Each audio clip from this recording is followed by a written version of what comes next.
I'm a believer in Jesus Christ. In recovery from alcoholism and sexual addiction, my name is Tom. And by God's grace, today I get to choose recovery.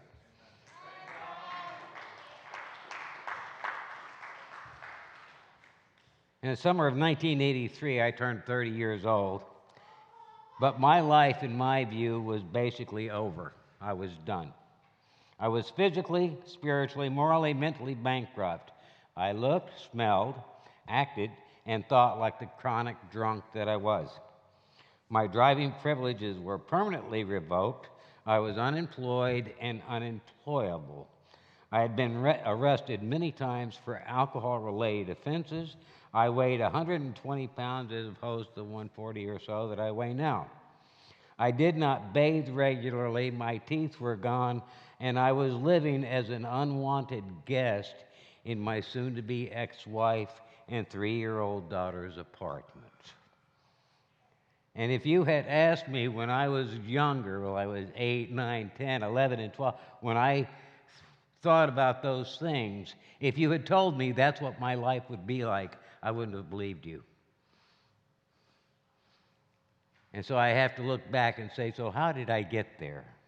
Because that certainly wasn't my idea. That wasn't my dream for life.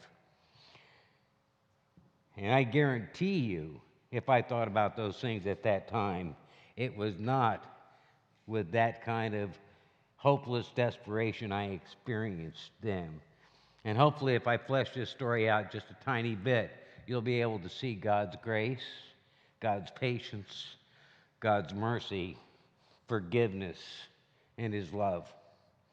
So let's go back to where everything kind of started out. I was born to a woman named Rachel. She was the often rebellious daughter of a Methodist preacher, my grandfather. My father, I don't know too much about, except by the time I was 2 years old, he was out of the picture. And because of Mom's lifestyle choices, me and my 2 older sisters lived a pretty inconsistent life. Sometimes there was stability, sometimes not. Sometimes we were involved in church, sometimes not. Sometimes a father figure around, sometimes not. Sometimes some sense of economic security, but mostly not. And one of my mom's biggest problems was she had a really bad picker. She didn't know how to pick a guy. Poor lady was married 5 times, and out of them, one of them was half decent. But I really believe she did the very best with us that she could. She loved us the very best she could, and she worked hard to provide for us. Now, it was during one of those times that we were going to church, and it was at my grandfather's church I experienced God for the first time in a real way. I was 10 or 11 years old. It was at a revival. For those of you who know what those revival things are, mainly in the Midwest and South. And it was a revival at my grandfather's church. And I answered an altar call because I really felt God doing something in me. And I didn't know what. And for the next year or so, I tried to discover what this was all about. Okay, I'm a Christian now, so what's this mean? What do I do? How do I live this out? And I was confused, and I didn't know how to connect to the right folks to help me out. I didn't understand what happened or what it meant to me, so I drifted away after a time. And then my mother fell in love again and again. And we moved from a small town in the Midwest to Bergen County, New Jersey, just outside Manhattan. Now, you want to talk about a culture shock? There you go. Because I was a 13-year-old, 13 going on about 8, I think, who was emotionally immature, and I didn't handle the move, I didn't handle the life or any of that well, and in hindsight, I look back on it, I didn't really like the whole idea of growing up very well, because it wasn't a lot of fun, and I wasn't enjoying it. And so I started to fill the void, because there was a big hole in me. I was pretty sure I didn't fit in anywhere, and I probably didn't. I thought I was homely, and I talked funny, and to the folks in New Jersey, I probably did talk funny. And I didn't belong there or anywhere else. And that sense of not belonging or fitting had plagued my life throughout that, and it just dug a big hole in me. And I became empty, angry, and lost at that age. And I started trying to fill that void with anything I could to fill the emptiness. I started with glue sniffing, then I moved on to booze, and then I found sex, and I thought I had some answers. And that started a very long run of bad choices and then bad responses to the consequences of those choices. And that continued on for years. I moved from place to place in what I learned later were called geographical cures. I had job losses, trips to jail on lots of occasions, car wrecks, DUIs, and insanity until just before my 31st birthday, I had become hopeless, helpless, and a useless alcoholic living as a boarder in my soon-to-be ex-wife's apartment. And we were living in the high part of town. We were living in Pine Manor, for those of you who know where that is. And throughout that whole time, I'd gone to counselors. I'd gone to churches and psychiatrists, but the problem was I wasn't willing to face this one inevitable fact, that the problem was me. And I didn't know it or I wouldn't face it. I know that after God brought me into recovery, I actually went back to work at a detox that I had visited a couple of times before. And there was a file on me in there. I got my hands on that file. And the last line in my file in that detox said these words: "This client doesn't want to change." I wanted everything else to change, but I did not want to change myself. And that's why I kept going in and out, in and out, and in and out. So finally, March 1984, God brought me into recovery through that same detox that I had been to before. You see, prior to that, I didn't want help. I didn't want hope. I didn't want to get sober. I just wanted the pain to stop. I didn't want God, and I certainly didn't want Jesus. What I wanted was God to end the life that I had, and that was my only prayer. God, end my life. And God answered that prayer. Back at that detox that I'd been to a few times before, and then in an AA meeting at that detox. And I'd already been to AA a few times before. Listening to a story from a guy I did not relate to, and in that meeting, I received the gift of hope. Because all of a sudden, it looked to me like life was possible. Sitting there in the green pajamas in an old building back behind that detox center. That led me to start getting into Alcoholics Anonymous. 3 days and I started going to meetings. And I started learning about what it meant to live sober because I had no clue how to live without alcohol or sex or anything else I could get my hands on. And I learned that I had to serve others, and I had to rely on God for sobriety, and I had to face who I was, and here's the magic words, and I had to be willing to change. And that was my beginning in recovery. What I didn't understand at the time, and it's not in my little manuscript here, was that that change thing. If you can do the simple math, I've been doing this for about 39 years. That whole change thing, it keeps happening. It doesn't stop. I keep changing. But it started back in Alcoholics Anonymous. And I got involved in AA, and I got involved in service because the old guy who, for some reason, took an interest in me, started taking me to meetings and doing all that stuff, told me I had to serve.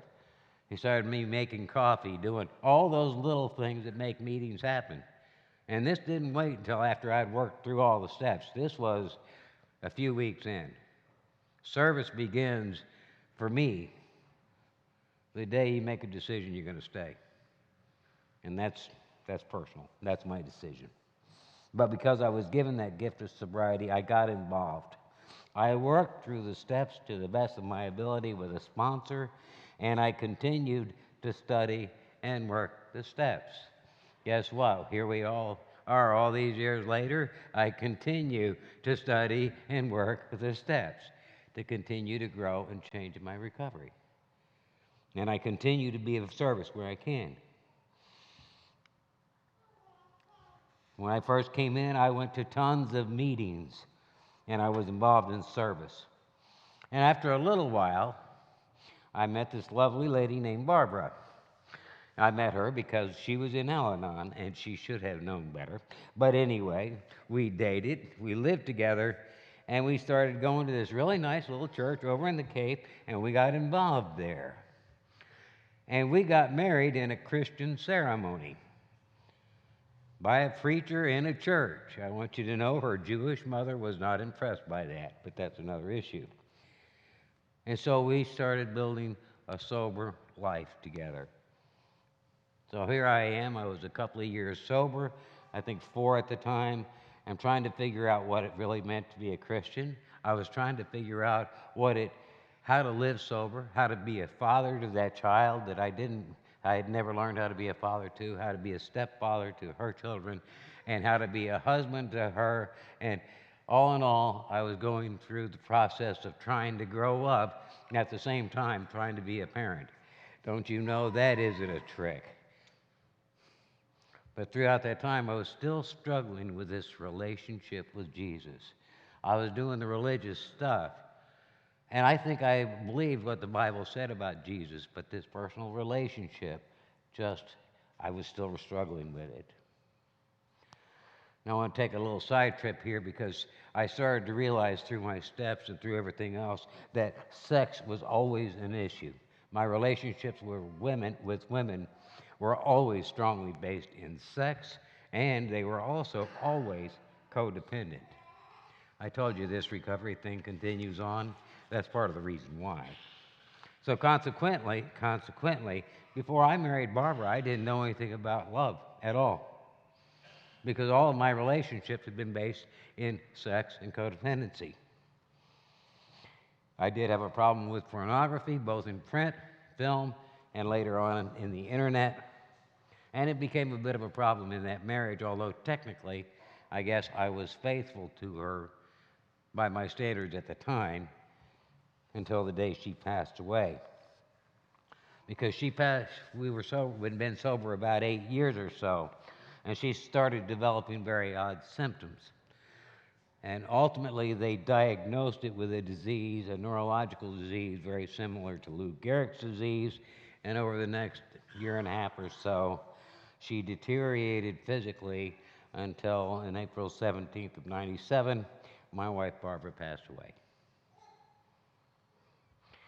So there I was, my wife was gone, my happy sober dreams were gone, and what faith I did have in Jesus at that time was not there either.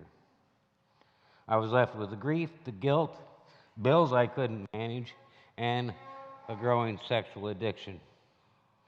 And I struggled along like that with that stuff for about 2 years, and then guess what? I met another lady. Anyway, I want to stop here and say for a minute, the little church we were going to at the time, they were wonderful. Alcoholics in my groups in Alcoholics Anonymous, they were phenomenal. But I was still trying to live out God's grace by my own power. And I got news for you. It don't work, folks. It does not work at all. You see, I was trying to work through my problems instead of allowing God to work in me and through me in those problems. Because I was just sure if I could just do the right things, it would be okay. I would be okay. I was truly trying to live by works. But the truth is, I could not work hard enough or do it well enough. The line from the book Alcoholics Anonymous kept coming back to me. No one among us maintains anywhere near perfect adherence to these principles. I found out that's true in Alcoholics Anonymous. Guess what? It's true right here, too, in case anybody's faintly interested. So after another couple of years of that stuff, another lady came along, and I handled that relationship with exactly the same relational skills I'd always used. But and that led me to about a 1-year marriage and a divorce because of the sexual addiction. But God. Those might be my most favorite 2 words in all the planet. But God. Because God used even my sins and shortcomings to bring me back through His Son, Jesus Christ, through Celebrate Recovery. Because a man named Bill and I were talking at a meeting, and we were talking about stuff, and he said, you know, guys are struggling like you are with that sex stuff and all that. They got a group down on Friday night at Grace. They call it Celebrate Recovery. And so I started showing up there. That was in 2003. And I started working through the steps there. I started getting involved in dealing with a sexual addiction. And I continue to deal with that addiction, just as I continue to deal with my sobriety and my recovery from alcoholism. That is an ongoing path. I was going to that Celebrate Recovery and my AA meetings, and I had a plan. I always love it when I tell God my plan, because I swear I hear God chuckling. Because I decided what I was going to do is live the rest of my life single and sober, and go to Celebrate Recovery and go to my AA meetings and work my job. And I had just gotten a motorcycle. I was going to ride my motorcycle, and I was going to take care of the dog that I had just gotten. I figured at least I could handle a relationship with a dog. Well, the dog introduced me to my soon-to-be wife, Bonnie. And I don't have time for that story, unfortunately, because it's a really good story. We met, and it started out the way it used to be, but then because of God and because of Celebrate Recovery, changed that relationship and put it on a footing that more aligns with what God would have us to be. And then 2005, October the 1st, we got married. And we have been married ever since, and I have been faithful to her ever since, which is a first. Because I started also surrendering my life to Christ. Not saying I believe in Jesus, but surrendering my life to the care of Jesus. And that's a subtle difference. For me, it's all the difference. So today I get to experience a new and a sober marriage and a faithful marriage. And it's because of what God has done through Celebrate Recovery, now Choose Recovery. Through the 12 steps, working by the power of Christ, not by the work that I can do. My wife and I, Bonnie, we've been involved in a ministry. It started out because I was exploring the possibility of a pastoral ministry. And we started, as a part of that exploration, started doing a worship service at an assisted living facility in Cape Coral. That's one of the things we do to serve together. It's not directly in recovery, but it's a service that we do. Well, I have not gone into pastoral ministry, but here we are 11 years later, and we're still doing that worship service. God is using us to serve, and we get to serve together doing that. So you see, when we talk about this word prevenient grace, which is grace that came before, I understand that, because I understand that it was God that brought me into recovery. It was God who kept me alive long enough to get into recovery. It is God, through Jesus Christ, who gave me the desire to recover, and then God who revealed Himself to me over the years, and ultimately showed me His Son, Jesus Christ, and that a relationship with Christ was what I had been missing all those years. And in 2005, I recommitted through a recommitment of baptism, not just to believing in Jesus, and not even just following Jesus, but having a relationship with Jesus. And that, my friends, has made all of the difference. I worked the steps. but I work the steps understanding that Christ is the power behind those steps. I serve when and where I can and how we can. I've got a job that gets in the way of that, but nonetheless. But I remember that is not because of what I do, but because of God's grace. It is not the things that I do, but the power of God. It's not the words that come out of my mouth, but the Spirit of God that touches people's lives. You see, in some ways, I'm still doing some of the things I used to do when I was trying to act like a Christian. But now I do this out of gratitude for God's grace, because I have accepted Jesus Christ as Savior, Lord, and friend. And it is only because of Christ that I am alive. It is because of Jesus Christ that I live a productive life today. It is because of Jesus that I am married to a special and a wonderful lady. It is because of Jesus, that little girl that you saw in the pictures, my daughter, she's 42 years old, and today we still have a wonderful relationship. That would have been impossible without the power of God. John chapter 15, verse 5, it's my life verse, says, I am the vine, you are the branches. If a man remains in me, he will bear much fruit. But apart from me, you can do nothing. And I can prove that. I have proved that. I am convinced that apart from Christ, I can do nothing. My time's up. It is my prayer that what I've said, the words, the story has been, yeah, it's my story, but it's God's testimony.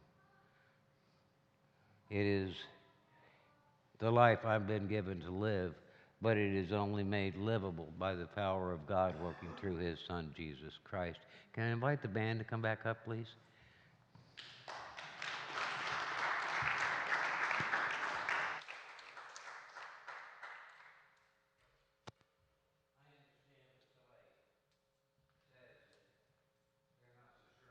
Jesus thing.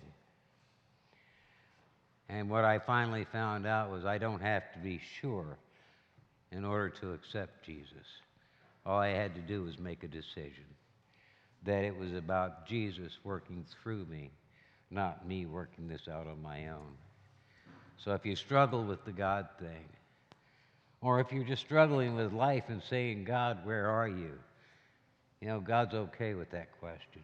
Jesus is okay with that question. He invites you to come and answer that question. That's why we take time each Monday night and open the altar and take a moment.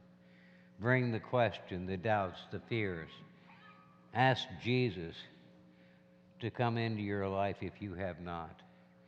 Or if you feel like you've wandered far away, ask Jesus to touch you again, because I trust that He will.